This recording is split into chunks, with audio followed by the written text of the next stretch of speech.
What's up, everyone watching this video? I'm Admin Tim from Sons of Liberty, and today I'm going to mansplain birth control to all the menfolk out there. Obviously, I'm not a woman, so I can't speak about this from any other perspective, but the Sons of Liberty admin team has 3 women, so a lot of this was QC'd through their perspective first. Now, if you want to know something that makes our women admins angry, it's Project 2025 architects and other conservative assholes threatening to make birth control illegal. Let me say that again for all you dudes out there who are like, I don't want to wear a condom and indulge the sensation. They want to make birth control illegal. Now, I don't know about you, but I'm scared of my women friends because I may be bigger than them, but they're meaner and will fight dirtier. And if you've ever been kicked in the dick or you've ever accidentally been racked upside the ball bag, then you know exactly what the fuck I'm talking about. And personally speaking, as a man with daughters, I absolutely teach the girls to aim for the boys. Now, these dumbass politicians with connections to the Catholic Church seem to be under the impression that birth control is only used to prevent births. Now, it certainly can be that when used correctly, but it is also a way to manage pain for women with terrible cramps. Admin B says that she would lose 2 days a month of pain to her ovaries, uterus, and maybe fallopian tubes, trying to make a bodily exit through her back and sometimes through her front. It felt like they were being dug out with a rusty spoon. She also had massive migraines. Birth control for her helps manage those symptoms. If she was lucky, they would happen on a weekend. Otherwise, she was working through that pain just like her mother before her.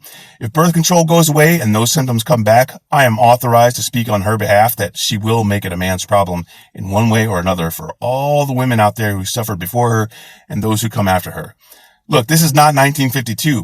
Most women who aren't trad wives don't want to have a baby every 1 to 2 years. Babies are expensive, and in this economy, no one can afford one after another on a single income.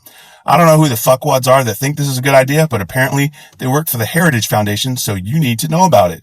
If you're a man, this affects you too. Do you, like me, like having sex with women? Do you want to plan your family?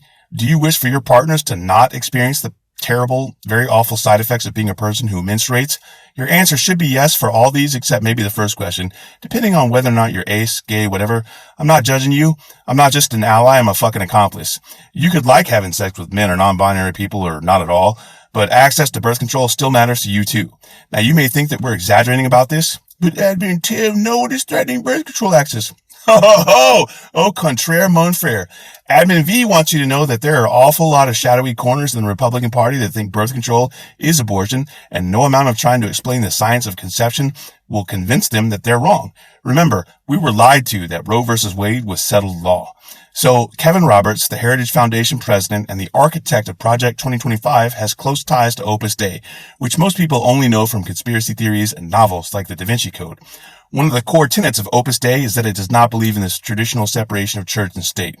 Roberts wants to outlaw birth control, but he wants to start with what he calls radical incrementalism, or making small legislative victories to erode away at the larger objective.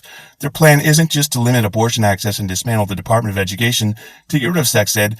They want to increase government support for fertility awareness programs like ovulation tracking and practicing periodic abstinence instead of using the more reliable contraception. Kevin Roberts is the same guy who said the U.S. is in the process of a second American Revolution, which will remain bloodless if the left allows it to be. This guy takes his direction from Opus Dei. I swear to God, this sounds like some Alex Jones little shit, but it's not.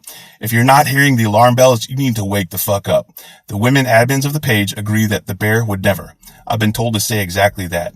I understand that men got real mad about the bear thing, but the last time I checked, bears weren't trying to take away women's rights.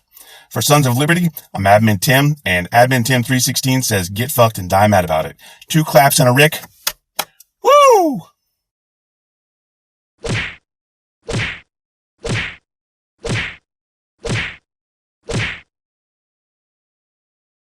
Quick note on why you only see me in our videos when we have a full admin team with other men and women. The Sons of Liberty has been operating as a political shitposting and satire page for about 9 years now. In that time, we've really pissed off a lot of right-wingers. Our admin team has been notified that page content has been shared inside private Facebook groups that are run by literal hate groups. We've had admins who have been doxxed. We've had admins who have gotten death threats on their personal page. We've had admins whose accounts have been shut down after Facebook was bombarded and spammed with reports. So I'm the public face because, well, I mean, look at me. I go to the gym at least 3 times a week. I bench, squat, and deadlift a considerable amount of weight, and I hit the range more than once a week to keep up the shooting skills that I learned as an infantryman. So I'll be damned if some mouth-breathing oxygen thief is going to try and put a little fear in me. Anyway, that's why I'm probably the only one who will be on camera. So thanks for tuning in.